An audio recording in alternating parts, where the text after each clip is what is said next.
Kyle Kulinski, who I know personally, he and I obviously have a lot of differences in terms of our political philosophies and how we do things.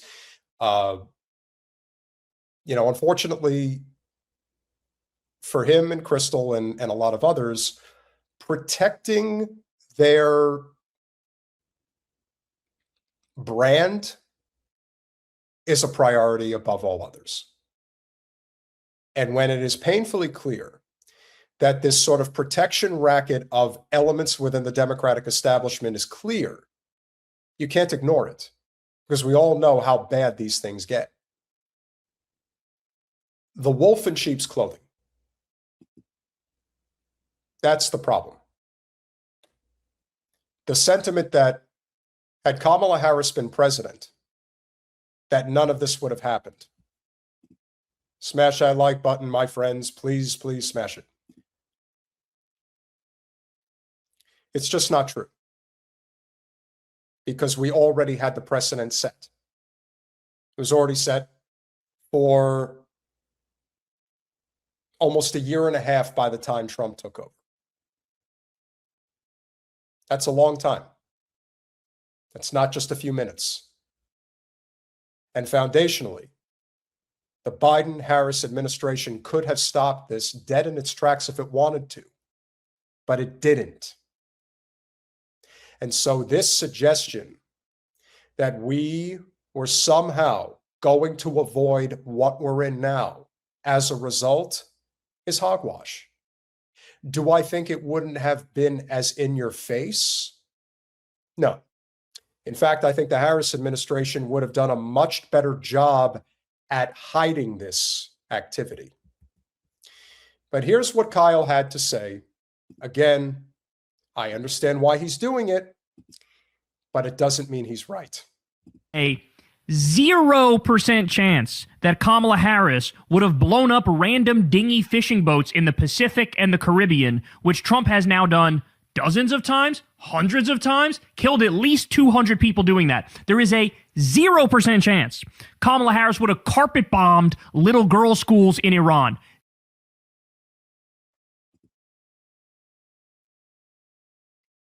You're probably right. Kamala Harris wouldn't have done that. But somebody in her administration would have. And there would have been plausible deniability. And they would have blamed it on somebody else. How do we know this? Because the worst elements of these attacks were taking place in the first year and a half, when the Biden-Harris administration was in charge. And they were doing unsightly types of crimes against humanity. This is a reminder that when push comes to shove, tribalism is still a major problem in politics. There is a tendency, a propensity, if you will, to fall in with the crowd that makes you comfortable, sharing similar ideas, ideals, policies, and as such, you'll do the mental gymnastics needed to convince yourself that because Trump is so coarse and crass and gauche, that if Harris was there and she was conducting herself in the I'm speaking kind of decorum that she displays that I find utterly contemptible, but maybe you like, no, it's a very big problem. In fact, it's worse when somebody like Harris is in power, because again, way too many people go back to sleep. And at the same time, you would have two rules of thumb. You would have all of the Democratic establishment and its people defending her in a way that would not be happening on the right. And the split that has occurred as a result of this genocide cannot be denied. But the idea that you think that these decisions are being made arbitrarily by the commander-in-chief, Kyle, I know you know that that's not the case. You know that that's not how this works. And yet, to your 2 million plus subscriber audience, you want them to believe that that's the case. Or And I do think this is the big turn of fair play. A lot of these content creators that are high up, and Kyle is one of them, you get directives, you get talking points, and you are told to espouse a certain message. And in the case of, we need the Democrats back in power, we need to lay the foundation for AOC or Ro Khanna to run for president, then this is what they do. They justify it. They figure an angle and just go with it and suggest that, oh, well, if Harris was there, it'd be bad, but it wouldn't be as bad. No, it's pretty bad. He has more to say. Zero. There's a 0% chance Kamala Harris would have done a crypto scam coin rug pull on her own fucking supporters. 0% chance. Now, I would agree with him on that. But that's also because people that are really high up there, that are really connected, don't need to do scams like that. Again, you surround yourself with the worst types of people like Trump does, and meme coins, scam coins, that becomes the order of the day. That doesn't take away from the financial crimes that they're all guilty of. Some are just a little bit more offensive than others. So in that regard, I understand where Kyle's coming from, but that's not in any way to defend what this abhorrent behavior actually is and why they're getting away with it. So let's be fair about that. Don't give me this false equivalence bullshit. And in this case, it's not even false equivalence. He's flat out saying Trump might still have been the better option. There's no fucking planet where Donald Trump was the better option over Kamala Harris. And I'm going to tell you why that's not true. Because of the fact that Trump is now there, and we have been saying for a very long time that we were headed for a revolution, that there is no way, conceivably, that we were not heading this to where we're going now. But somebody like Harris would slow it down in a way that Trump would simply accelerate it.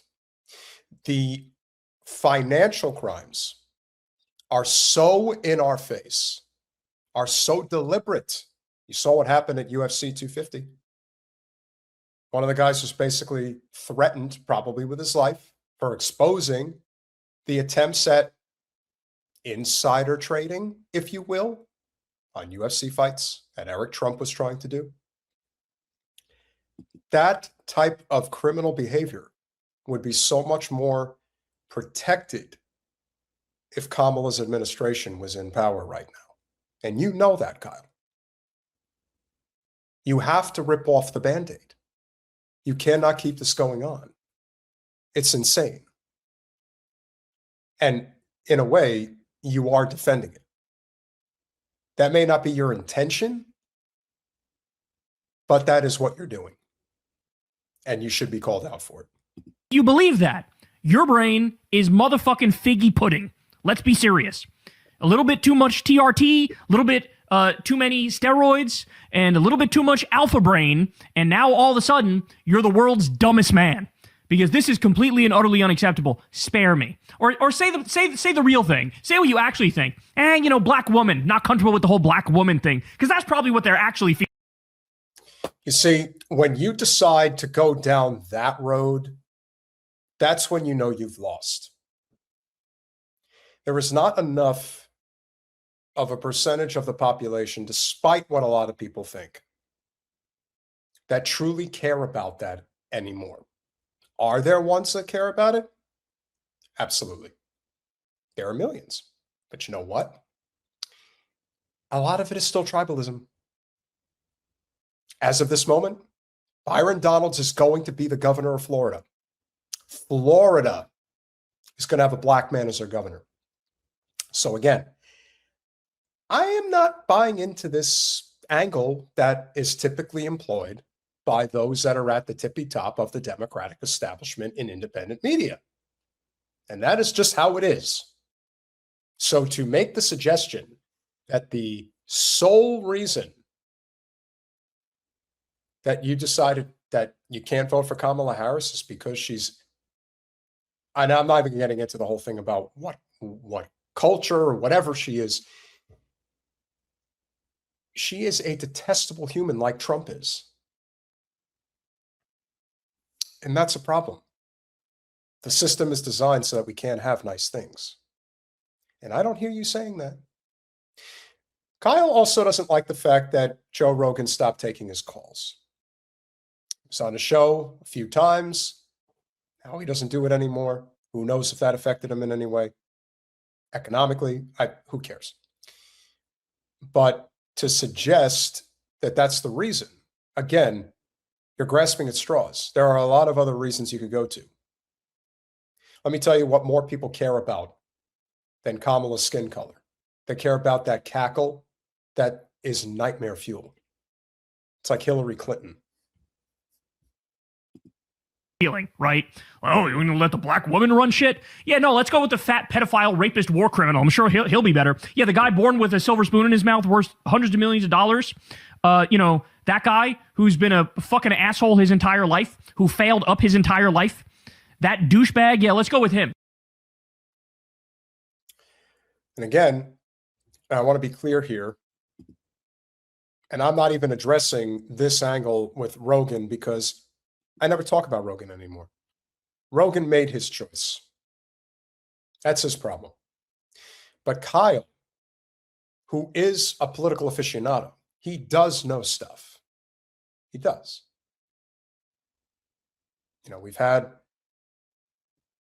I had enough conversations with him to know that he knows his politics for sure. So I would never take that away from him. However, to suggest that we do not have a systemic problem here within the system, and that one of the primary reasons why people chose Trump over Kamala is because Trump promised that he was going to end the wars. I'll totally end the wars. We're gonna do it right. We're gonna be America first. I mean, he did say that. Obviously, he's a liar, but he did say it. And now in politics, it seems like it's just one big game of hot potato. Every election cycle for the past several is one party wins and then the other party wins, and back and forth and back and forth, because people are sick of this. The structure has been set up so that you can't get out of it. It has been designed so that you are stuck. And despite what Kyle says, let us not forget that this is the truth about Kamala Harris.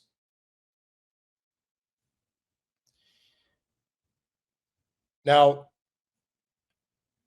Harris to Jewish voters, all options on the table to stop Iran from going nuclear. I believe that was it is from the Times of Israel. And then you have in Al Jazeera, Kamala Harris says Iran is the greatest adversary of the U.S. Kamala Harris also took millions upon millions of dollars from the Israel lobby. Everybody knows now, for the most part, who Miriam Adelson is, but she's one of several billionaire Zionist mega donors. She just happens to be one that truly bought off Trump, and now seems to be pretty pissed at him for not doing exactly as he was told. And who knows how that's going to unfold. But I want to remind you of one of the seminal moments over the campaign season. Colin, if you could cue up that image. No, the one of Harris, that's it. You see, and I don't mean to be graphic, but this is essentially what we're dealing with here. Decorum politics is something that privileged, affluent people seek. They want to feel good about themselves.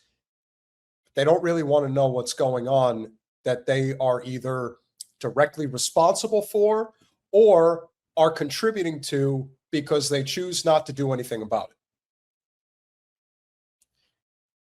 And this is a prime example of just that. And as I said, if Harris was in power, a lot more people would have went back to sleep than they are now. And that's why this is so dangerous. And that's why you have to be on the lookout for what's coming in the midterms, because you have a lot of people right now that are not aware of how this game is played. They are not aware of how much worse this is actually going to get. And I'll tell you why. And we're going to talk about this with Jen on Monday. DMFI, Democratic Majority for Israel. This is another one of those organizations that typically works with the GOP. However, they have been funding heavily a lot of Democratic candidates in this election cycle already. In those primaries, they have been involved. And so what does that tell you? What it tells me, as it should tell everybody, is that they don't care about the two parties. That doesn't mean anything. And that's why there is going to be an even greater embrace of the Democratic Party by the pro-Israel lobby in the midterms. That's one of the primary reasons why the Democrats are going to win the midterms. Because the corporate infrastructure is moving to their side now. How long will they hold it? I don't know. Who cares? It doesn't matter anymore. That doesn't mean that elections don't matter. But the whole idea of playing for a team, that's got to die. To each and every one of you out there who still thinks that the way that this is going to be done, that the way we're going to save ourselves is by voting blue, no. In fact, if you think voting blue is the solution, you've already lost. Now, there are blue candidates out there that are definitely worth supporting. But in the grand scheme of things, it's very small because the system has been completely engulfed. It's captured. It's finished. Revolution is inevitable. And we're heading there because I'm not convinced that the powers that be are going to back off of the support for Israel, even at the risk of economic catastrophe. And if that is the case, then revolution is inevitable.